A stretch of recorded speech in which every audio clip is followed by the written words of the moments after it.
नमस्कार, भारत लाइव देख रहे हैं आप।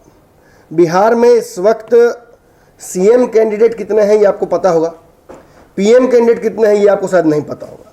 बिहार ने एक बार फिर से देश की राजनीति में एक बड़ी धमक रखी है और एक देश को सबसे बड़ा योगदान अब तक का दिया है एक पीएम कैंडिडेट मटेरियल। यानी चुनाव 2024 में होगा, लेकिन अभी से ही एक प्रधानमंत्री इन वेटिंग हो गए हैं। आपने देखा किस तरह से भाजपा के समक्ष, नरेंद्र मोदी के समक्ष राहुल गांधी ने हर प्रयत्न किया, लेकिन प्रधानमंत्री की कुर्सी के नज़दीक वो नहीं पहुंच पाए। कहा जाता है कि कांग्रेस को कहीं ना कहीं भाजपा ने बहुत डैमेज कर दिया है और अब कांग्रेस रिवाइव नहीं कर पाएगी। ये तो कांग्रेस के ऊपर डिपेंड करता है कि कांग्रेस क्या करती है, लेकिन साझा विपक्ष एक ऐसा प्रयास करना चाह रहा है जिसकी वजह से राज्यों में जो भाजपा अपनी ताकत बढ़ाना चाहती है या राज्यों में जो मंशा पूरा करना चाहती है वो ना हो। हमने देखा किस तरह से भाजपा महाराष्ट्र, झारखंड, फिर उसके बाद बंगाल और कई बड़े राज्यों से पिछड़ गई। अब उसके हाथ से यूपी भी चली जाए, ऐसा विपक्ष चाहता है। बिहार में भाजपा और जदयू के बीच एक गठबंधन है। 2017 में बैकडोर से यह गठबंधन बना था और तभी से भाजपा सत्ता में है। इस बार नीतीश कुमार की सीटें बहुत कम आई हैं, फिर भी भाजपा नीतीश कुमार को मुख्यमंत्री बनाकर आगे बढ़ रही है। इसके पीछे कारण बताया था कि भाजपा जानती है कि अगर नीतीश कुमार से अलग हो जाएगी तो बिहार में भी बाकी राज्यों की तरह वो पिछड़ जाएगी। देश की सत्ता में नरेंद्र मोदी जरूर काबिज हैं और बहुत कंफर्टेबल मेजोरिटी के साथ हैं, हो सकता है आने वाले चुनाव को भी जीत जाए, लेकिन राज्यों में नरेंद्र मोदी का जादू नहीं चलता है। उन्होंने बंगाल में दीदी ओ दीदी किया, कुछ नहीं हुआ। उन्होंने झारखंड में हर प्रयत्न किया, कुछ नहीं हुआ। बिहार में भी अपने हाथ आजमा चुके हैं और जितने भी राज्य उनके हाथ से छूटे हैं, चाहे दिल्ली हो या महाराष्ट्र, सच्चाई यही है कि नरेंद्र मोदी का जलवा इन सब जगहों पर विधानसभा में बिल्कुल ही नहीं चला। बात स्पष्ट है, नीतीश कुमार ही बिहार में भाजपा के सामने सबसे बढ़िया चेहरा है। ये तो सीएम की बात हुई। अब जदयू क्या चाहती है? जदयू ने राष्ट्रीय कार्यकारिणी की बैठक से पहले ही ये बात स्पष्ट कर दी थी कि नीतीश कुमार पीएम मटेरियल हैं। उपेंद्र कुशवाहा का इस पार्टी में आने के समय ही मैंने आपको बताया था कि उपेंद्र कुशवाहा का एकमात्र मकसद है नीतीश कुमार को राष्ट्रीय राजनीति में भेजना और शायद बिहार की राजनीति में अपना सिक्का चलाना। देखिए, नीतीश कुमार के साथ पूर्व में ही दो दिग्गज नेता उनके साथ थे जो आज भी हैं, आरसीपी सिंह और ललन सिंह। आरसीपी सिंह कहीं ना कहीं जिन परिस्थितियों में उन्होंने डिसीजंस बहुत सारे लिए और जिससे नीतीश कुमार नाराज हुए, फिर उन्होंने राष्ट्रीय अध्यक्ष की कुर्सी से हटाकर ललन सिंह को बना दिया। उपेंद्र कुशवाहा का इस पार्टी में कद बढ़ने लगा। इन सब को देखते हुए ये कहा जा सकता है कि आरसीपी सिंह अब साइडलाइन हो चुके हैं और राष्ट्रीय राजनीति में एक मंत्रालय उनके हाथ में है, जो तब तक है जब तक कि नीतीश कुमार और भाजपा के बीच सब कुछ पट रहा है। यानी आरसीपी का फ्यूचर अधर में अटक चुका है। अब बात हुई ललन सिंह और उपेंद्र कुशवाहा की। राष्ट्रीय कार्यकारिणी की बैठक में ललन सिंह और उपेंद्र कुशवाहा दोनों ने स्पष्ट तौर पर कह दिया कि सीएम मटेरियल तो नीतीश कुमार ही है और बिहार से इनको भेजना ही चाहिए। अब इस मुद्दे पर भाजपा ने कितने बयान दिए हैं वो आप अच्छे से जानते हैं।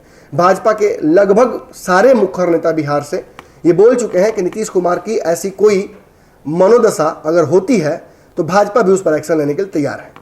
स्पष्ट बात है, कोई वैकेंसी है नहीं। अगर वैकेंसी नहीं है, फॉर्म भरा जा रहा है तो रिजेक्ट ही होगा।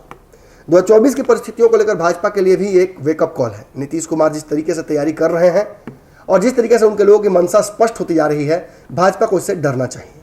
हालांकि नीतीश कुमार से कल जब बातचीत पत्रकारों की हुई तो उन्होंने साफ तौर पर कह दिया कि ऐसी कोई मंशा मेरी भी नहीं है और राष्ट्रीय कार्यकारिणी की बैठक का मकसद भी ये नहीं था। अगर कुछ लोग ऐसी बातें करते हैं तो मुझे उसमें मत घसीटिए।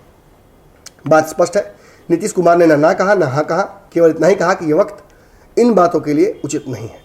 अगर पार्टी के लोग कर रहे हैं तो वो उनके मन की बात हो सकती है। नीतीश कुमार के मन में ऐसे कोई सपने, ख्याल 2015 के बाद से ही नहीं आए।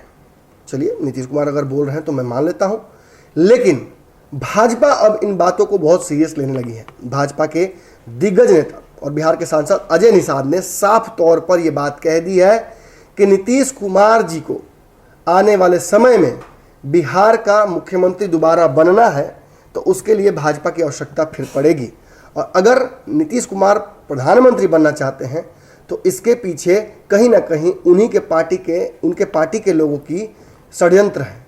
यानी नीतीश कुमार पिछली बार भी पीएम बनने गए थे और जो हुआ था आपको अच्छे से याद है। लालू यादव ने उन्हें आगे बढ़ाया था, सुशील मोदी ने उन्हें आगे बढ़ाया था, लेकिन ये कई बार हो चुका है कि नीतीश कुमार औंधे मुंह गिरे हैं। इस बार भी नीतीश कुमार को आगे बढ़ाया जा रहा है, जबकि ये जानते हुए कि जदयू जो है उसका राष्ट्रीय स्तर पर कोई बड़ा हस्तक्षेप नहीं है। और अगर साझा विपक्ष भी कोई बड़ा गतिविधि करता है तो फिलहाल नीतीश कुमार भाजपा की गोद में है। ऐसी स्थिति में विपक्ष उनके साथ भी नहीं होगा। हाँ, लालू यादव के बारे में बताया जा रहा है कि अगर लालू कोई नया समीकरण गढ़ते हैं तो उसमें नीतीश कुमार के लिए एक बड़ी रणनीति हो सकती है, बड़ा उनके लिए रोल हो सकता है। लेकिन इन सब तक पहुंचने में अभी बहुत समय है। विपक्ष को एकजुट भी होना पड़ेगा। पिछली बार भी विपक्ष एकजुट होना चाहता लेकिन ऐसा नहीं हो पाया था। यानी इन परिस्थितियों में सीधे तौर पर नीतीश कुमार को पीएम बनाने का कोई भी बड़ा प्लान पटल पर दिखता नहीं है। ऐसे में अजय निषाद ने साफ तौर पर यह एक षड्यंत्र साबित कर दिया है और कहा है कि उपेंद्र कुशवाहा मुजफ्फरपुर गए थे तो एक पोस्टर उन्होंने लगवाया था कि वो बिहार के मुख्यमंत्री के लिए सबसे उपयुक्त चेहरे हैं और इसी से उनकी मंशा स्पष्ट हो जाती है। वो चाहते हैं कि नीतीश कुमार को राष्ट्रीय राजनीति में ढकेल दें, भले ही वो पास हो या फेल हो। पानी में ढकेल कर नीतीश कुमार को बिना तैरना सीखे हुए चाहते हैं कि नीतीश कुमार निपट जाए और बिहार में मुख्यमंत्री के तौर पर उपेंद्र कुशवाहा आ जाएं। नीतीश कुमार के लौकुश का हिस्सा भी तो उपेंद्र कुशवाहा है ही और उपेंद्र कुशवाहा के मन में अगर मुख्यमंत्री बनने की भावना है तो उसके लिए नीतीश कुमार को ठिकाने लगाना होगा। जब नीतीश कुमार को वो दुश्मन बनकर नहीं ठिकाने लगा पाए तो अब दोस्त बनकर ठिकाने लगाने की कोशिश कर रहे हैं। ये बात भाजपा ने स्पष्ट तौर पर कह दी है। ऐसी स्थिति में कहीं ना कहीं उपेंद्र कुशवाहा के मन की जो बातें हैं, जो भाजपा पढ़ पा रही है, वो आपको भी जानना होगा। कमेंट सेक्शन खुला हुआ है, आप अपनी राय दे सकते हैं कि भाजपा ने जो आरोप लगाए हैं उपेंद्र कुशवाहा पर, ये आरोप कितना सही लगता है आपको। आइए बातचीत करते हैं कमेंट में। धन्यवाद।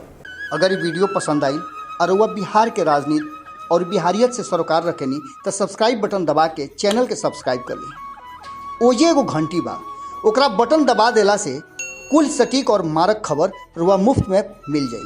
अगर रुआ पत्रकारिता के हमनी के नया प्रयोग में सहयोग कर चाहतानी तो ज्वाइन बटन दबा दी। पेटीएम नंबर नोट कर ली 9386816700। धन्यवाद।